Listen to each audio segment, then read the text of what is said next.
Alright guys, so back to a new video. This video is from Daniel Krafft. So apparently he made a horror game in just 24 hours, so we're gonna judge that. Of course this is something like a game jam, so usually you don't expect the commercial accessibility and the commercial quality of a video game, but it is an interesting subject to study and see what mistakes you could not do in a full production and how it's different from small projects. I'm a 3D artist, and in this video I made an entire game just from the small things that popped up right now and him being a 3D artist, this is something that could help him a lot in full production and in making just a small game, because 3D artists usually understand stuff that normal game devs that come from programming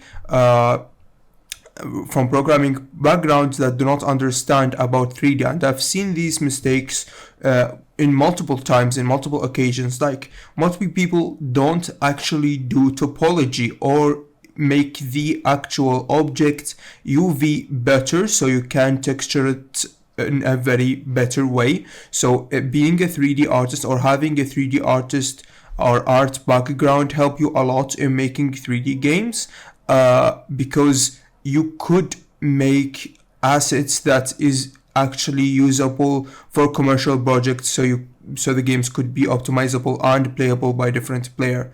This is something that could help him along the way and could help him make very well animations and objects in the scene.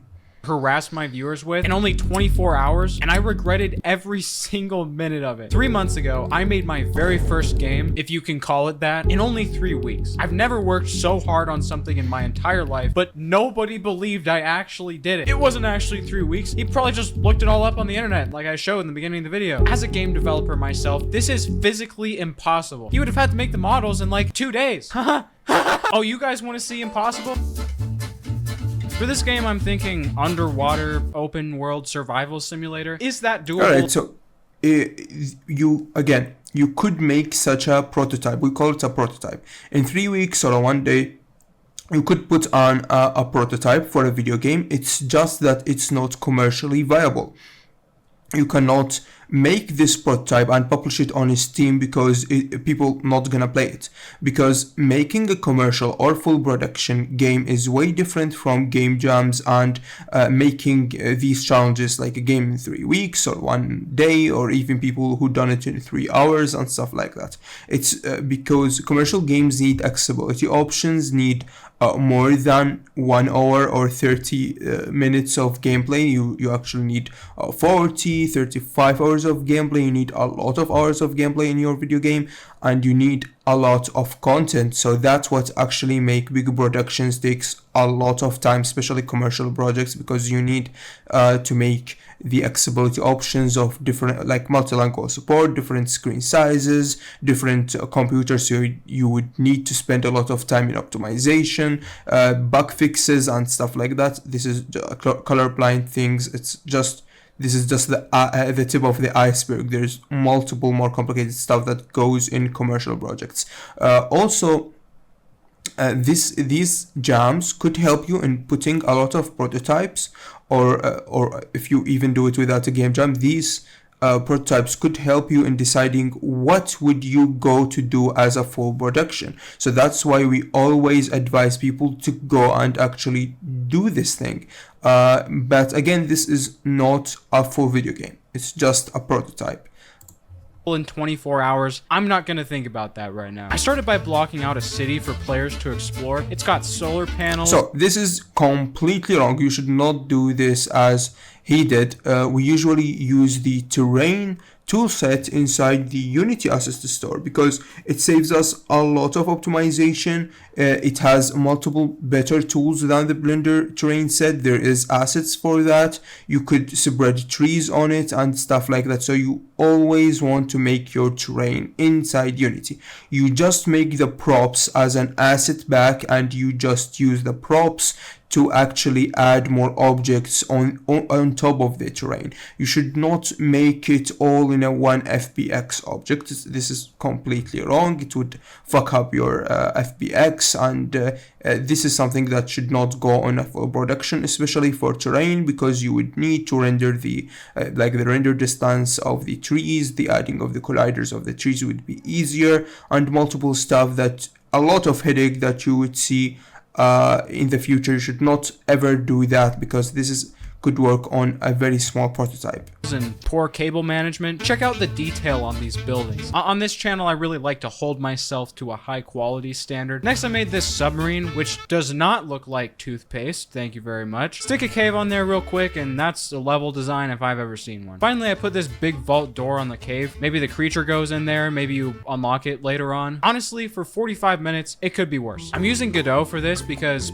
I'm basically an expert now, apparently, and it is looking pretty good, but it doesn't exactly scream underwater. I gave it some ambient lighting, some fog, and yeah, that's basically triple. Again, Godot is very good for just currently, because there is no big project that ever launched which is like AAA or AA hyper-realistic types of graphics. Usually I would advise you just do a cartoonish or stylized style in Godot, just because the render pipelines are still not as developed as the other engines like Unity and Unreal. So yeah, this cartoonish style would work very well with Godot if you know how to do your optimization well, which is many developers don't really understand how. I might make a series about optimization just so people could get a good grasp on it. Quality, I think we can call it that. I guess the players shouldn't just be swimming around in pitch darkness, so I added a flashlight, and with that, lighting is finally complete. Not bad considering we're only 2 hours in? Huh. You know, it probably wouldn't hurt to add some caustic. I have made a severe and continuous lapse in judgment, but the caustics look good, so I say it's worth it. I also added a world time, a day-night cycle. It rotates the sun, animates the decals. It even changes the brightness of the caustic effect to match the brightness of the sun. I don't even have a player yet. Why am I doing this? The city's great by itself, It's okay. You can sometimes do the world building or the environmental building before the player. I don't know why multiple people think it's the only thing that you should do first is the player movement. It's not really a law or something. You could do your environmental assets, then just do your player movement, because actually the player mechanics are usually not in very high gameplay core mechanic games. In exploration games, usually the player mechanics are one of the easiest things to set up, and the environmental assets are the thing that is very complicated. Yeah, it's not really a game. My idea is basically a tether system where the player is physically tied to the submarine. It could single-handedly carry the gameplay, and it wouldn't be too hard to make. Never let me brainstorm mechanics again. This is the worst idea I could have come up with for this. Basically, the tether has a length, and if you run out of length, the player stops. But they don't just stop. They also have to move and slide across this invisible sphere. Simple enough, right? Wrong. Then you gotta introduce other objects. What happens if a cube gets in the way? You can't just pass right through it. It has to automatically subdivide itself and re-anchor across any point it hits. But it can't stay anchored because the player also has to backtrack. So I made the points detach themselves if the player is on the opposite side of the face normal for too long. The fun part is... Yeah, see, for a 24 game or a prototype, you should never ever do something that is complicated in the physics programming.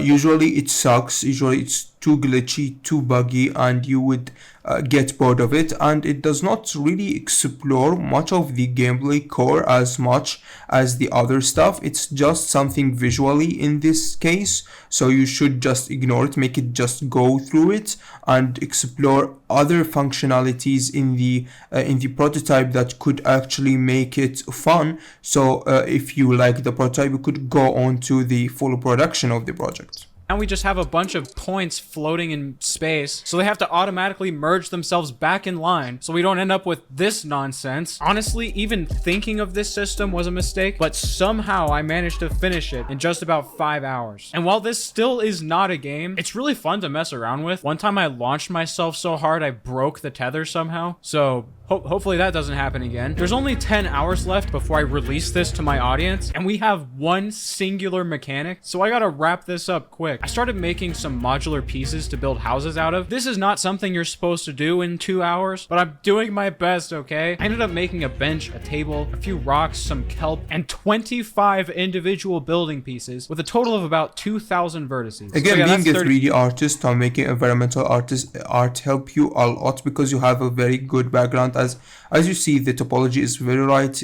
Adding UVs and textures to these are very easy to do. So usually people who work in 3D is very good to do. And actually, on the terrain thing, I guess Godot also have a terrain, not just Unity as I mentioned before, so he could use the Godot terrain system. And for the current props, these are very good props to be actually used in the engine. You just need to make a single prefab or a node for Godot with a collider for each one, because some of the assets here need a capsule collider and some need a box collider, so you can't just drop them there. So for a better accessibility and a better use of them, you just need to make a single node for each one, just to easy use, like drag and drop into your project, which would help him a lot longer when he want to reuse his assets. But for a prototype, this is some very good visuals actually. 37 Especially for a assets prototype in 2 hours. 24 Is that hours. impossible enough? These walls look kind of empty. If only there was a sturdy metal poster or something I could put on. Thankfully, this video is sponsored by Displate. They sell these really high quality posters which look great and they're made of metal. They're pretty impressive looking and it's basically impossible to mess it up. Please don't try. Displate has over 2 million artworks to choose from to fit whatever niche interests you may or may not have. And they're so simple to mount, even I can do it.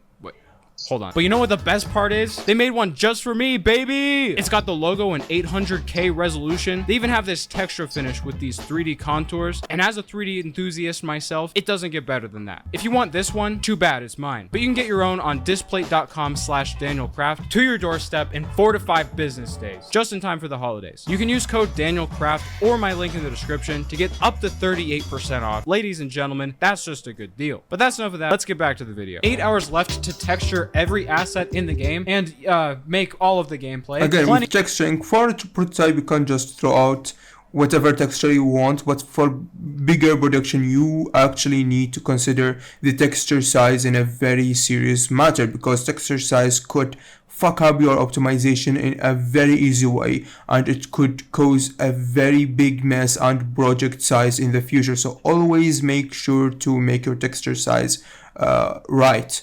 So always go and notice your textures. So especially if you are upgrading your prototype, many people just throw in some 4K textures and things.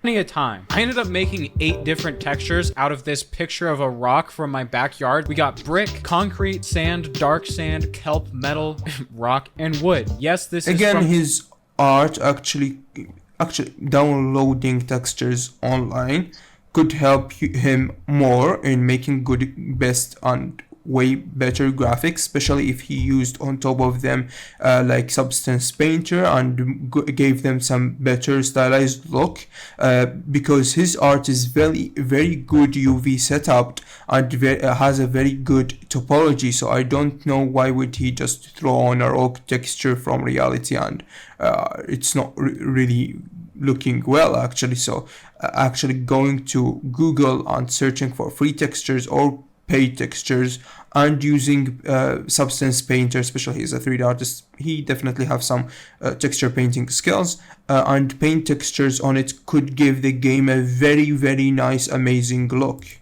the same rock. Please ignore Walter, he will be relevant in just a minute. By some miracle, the assets worked first try, and I built this 4-story house using about 400 different pieces. I even gave it a basement, which is bigger than the rest of the house, with a bunch of secret rooms and really small hallways. And with that, it's time to finish the gameplay. I want the creature to be sound sensitive, so I added a decibels label, started putting sounds on everything. The flashlight makes a noise, swimming makes a noise. You can bump into stuff and it'll make a noise based on how fast you were going and what angle you hit the wall at. that. I also made it damage the suit. So I guess we have HP now too. Yeah, this character controller is getting kind of out of hand. Enough about the player. Because you need to separate the character controller need to be separated in different scripts and use like the player health should be in a different script to just handle things in a very organized way, especially when going to full production.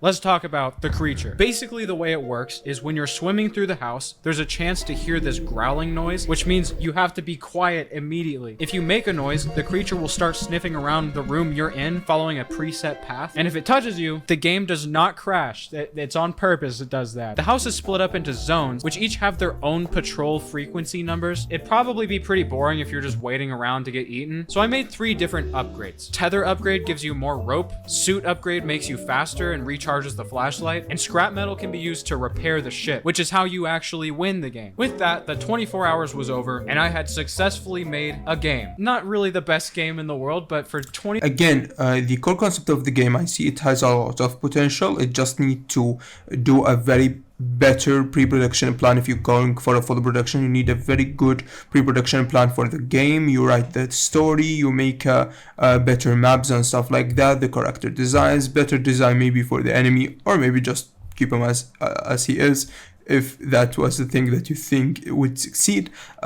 Doing a very full production game of this game in Godot actually is a very light scalability thing to do, especially if you're not hitting or wanting to hit like more than 35 hours of gameplay. And if you add multiple stuff on the core loop and make it actually better in matter of graphics or stuff like that, it could go very viral. It's an amazing concept. You need to just work more on it if you want to go to full production.